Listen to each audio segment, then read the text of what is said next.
بسم اللہ الرحمن الرحیم هل ينظرون الا ان تأتيهم الملائکۃ او یاتی ربک او یاتی بعض آیات ربک یوم یاتی بعض آیات ربک لا ينفع نفسا ایمانها لم تکن آمنت من قبل او کسبت فی ایمانها خیرا قل انتظروا انا منتظرون ان الذین فرقوا دینہم وکانوا شیعا لست منہم فی شیء انما امرہم الی اللہ ثم ینبئہم بما کانوا یفعلون من جاء بالحسنۃ فلہ عشر امثالہا ومن جاء بالسیئۃ فلا یجزی الا مثلہا وہم لا یظلمون قل اننی ہدانی ربی الی صراط مستقیم دینا قیما ملت ابراہیم حنیفا وما کان من المشرکین صدق اللہ مولانا العظیم۔ سورہ الانعام کے یہ 20 رکوع کی آیات ہیں۔ اللہ تعالیٰ کی اس کائنات میں بے شمار نشانیاں موجود ہیں کہ جن پر انسان اگر غور و فکر کرے تو یقیناً وہ اللہ کی توحید کا پرستار بن جائے۔ انسان کی ایک آنکھ تو یہ ہے جو اس کے چہرے پر ہے، اس کا کام صرف اتنا ہے کہ جو چیز بھی اس کے سامنے ہو اس کا عکس وہ بنا دے، باقی اس چیز کا فیصلہ کرنا ہے کہ یہ چیز اچھی ہے یا بری ہے، نفع بخش ہے یا نقصان دہ ہے، اس آنکھ کا یہ کام نہیں ہے۔ بلکہ ایک اور آنکھ ہے جو انسان کے اندر ہے، جسے بصیرت کی آنکھ کہتے ہیں۔ وہ اگر کھلی ہو تو پھر انسان پہچانتا ہے کہ جو چیز میرے سامنے ہے، جس کو میں دیکھ رہا ہوں، وہ فائدہ مند ہے یا نقصان دہ ہے، اچھی ہے یا بری ہے، اور اسی کو ہم بصیرت کی آنکھ کہتے ہیں، یا جسے انگریزی میں انسائٹ کہتے ہیں۔ اور اللہ تعالیٰ نے اسی کے بارے میں فرمایا ایک مقام پر کہ وَإِنَّهَا لَا تَعْمَى الْأَبْصَارُ، یہ آنکھیں اندھی نہیں ہوتیں، وَلَكِن تَعْمَى الْقُلُوبُ الَّتِي فِي الصُّدُورِ، بلکہ وہ آنکھیں اندھی ہوتی ہیں جو سینوں کے اندر ہیں۔ یعنی وہ آنکھ جو سینے کے اندر ہے وہ اندھی ہو جائے تو پھر اسے کچھ نظر نہیں آتا، یعنی پھر وہ چیزوں کے بارے میں صحیح فیصلہ نہیں کر سکتا۔ تو اسی حوالے سے یہ مشرکین حق مکہ جو تھے ان کو نصیحت کی جا رہی ہے۔ یہ کہتے تھے کوئی ایسی نشانی لاؤ کہ جسے مانے بغیر چارہ نہ ہو، ہمارے سامنے فرشتے آئیں اور وہ اعلان کریں کہ یہ اللہ کا پیغمبر ہے، پھر ہم مانیں گے، یا یہ کہ کتاب آسمان سے ہماری آنکھوں کے سامنے نازل ہو، پھر ہم مانیں گے کہ ہاں یہ اللہ کی کتاب ہے۔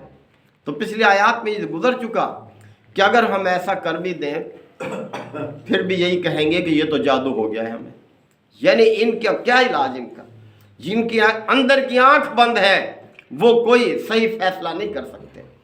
تو اللہ تعالیٰ نے اسی حوالے سے فرمایا کہ هل ينظرون الا ان تأتيهم الملائکۃ، کیا یہ لوگ اب اس بات کے منتظر ہیں کہ فرشتے ان کے سامنے ظاہر ہو جائیں، فرشتے آ کھڑے ہوں ان کے سامنے، او یاتی ربک، یا تمہارا رب خدا جائے ان کے سامنے، او یاتی بعض آیات ربک، یا تمہارے رب کی مخصوص نشانیاں ظاہر ہو جائیں، تو پھر یہ مانیں گے، پھر ایمان لائیں گے۔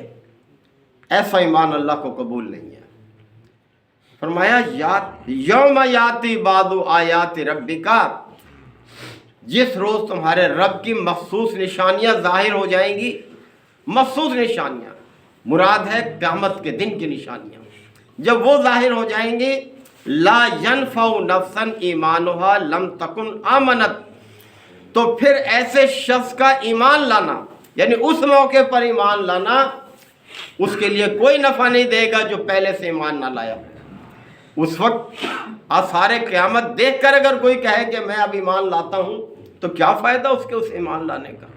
ایمان لانے کا فائدہ تو اب ہے کہ اللہ نے جو دعوت دی ہے، عقل دی ہے، شعور دیا ہے، ان کو استعمال کرتے ہوئے اللہ کی آیات کو قبول کرے، ان پر عمل کرنے والا بنے۔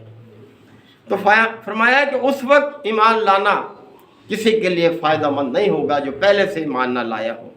او کسبت فی ایمانہا خیرا، یا جس نے اپنے ایمان میں کوئی بھلائی نہ کمائی ہو اسے کوئی فائدہ نہیں دے گا۔ اس وقت وہ اپنے رویے کو بدلے اور کہے کہ اب میں نیکی کو اختیار کرتا ہوں۔ قُلْ انتظروا، اے نبی صلی اللہ علیہ وسلم آپ فرما دیں اچھا انتظار کرو، انا منتظرون، ہم بھی تمہارے ساتھ انتظار کرتے ہیں، دیکھتے ہیں کہ کس کا انجام اچھا ہوتا ہے۔ ان الذین فرقوا دینہم، یقیناً وہ لوگ جنہوں نے اپنے دین کو ٹکڑے ٹکڑے کر دیا، یعنی دین جو اللہ نے اپنے پیغمبروں کے ذریعے سے دیا، بعد میں آنے والے انسانوں نے اس کو بدل ڈالا، اس کا حلیہ بدل دیا، اپنے منمانیاں شامل کر دی اس کے اندر۔ تو فرمایا کہ جن لوگوں نے اپنے دین کو ٹکڑے ٹکڑے کر دیا، وَكَانُوا شِيَعًا، اور وہ گروہوں میں تقسیم ہو گئے، ہر گروہ نے اپنا اپنا طریقہ بنا لیا، لَسْتَ مِنْهُمْ فِي شَيْءٍ، تو اے نبی صلی اللہ علیہ وسلم آپ کا ان سے کوئی تعلق نہیں، اور اسی طرح آپ کے وہ جو پیروکار ہیں ان کا بھی ان سے کوئی تعلق نہیں، وہ اپنے بھگتیں گے۔ انما امرہم الی اللہ، ان کا معاملہ اللہ کے ذمہ ہے، اللہ ہی ان کے ساتھ حساب کتاب کرے گا۔ ثم ینبئہم بما کانوا یفعلون، اور جو کچھ وہ کرتے رہے اللہ بتائے گا اس کے بارے میں، ان کے تم کیا کر کے آئے ہو۔ من جاء بالحسنۃ، دیکھو جو شخص بھی ایک نیکی لے کر آئے گا، فلہ عشر امثالہا، تو 10 گنا اس کا بدلہ اللہ تعالیٰ دے گا۔ یعنی اللہ تعالیٰ اتنا فراخ ہے اپنے بندوں کے نیک اعمال کے لیے، بڑی قدر کی نگاہ سے دیکھتا ہے۔ کوئی ایک نیک عمل کر کے اگر آئے گا تو اس کے لیے 10 گنا اجر ہے اس کے لیے، کتنا بڑا چڑھا کر۔ لیکن اس کے مقابلے میں وَمَنْ جَاءَ بِالسَّيِّئَةِ، جو شخص برائی لے کر آئے گا، ایک برائی لے کر آئے گا، فَلَا يُجْزَى إِلَّا مِثْلَهَا، تو اس کا بدلہ اتنا ہی ہوگا جتنی اس نے برائی کی ہے۔ تو کتنا دیکھیں اللہ نے پیمانہ فراخ رکھا ہے نیک اعمال کے لحاظ سے۔ انسان کیوں اپنے آپ کو پیچھے رکھتا ہے، پھر کیوں خود اپنے آپ کا بدخواہ بنتا ہے اپنا۔ وَهُمْ لَا يُظْلَمُونَ، اور کسی کی حق تلفی نہیں ہوگی، کسی پر ظلم نہیں ہوگا، کوئی زیادتی نہیں ہوگی، جیسا کوئی کر کے آئے گا ویسا بدلہ پائے گا۔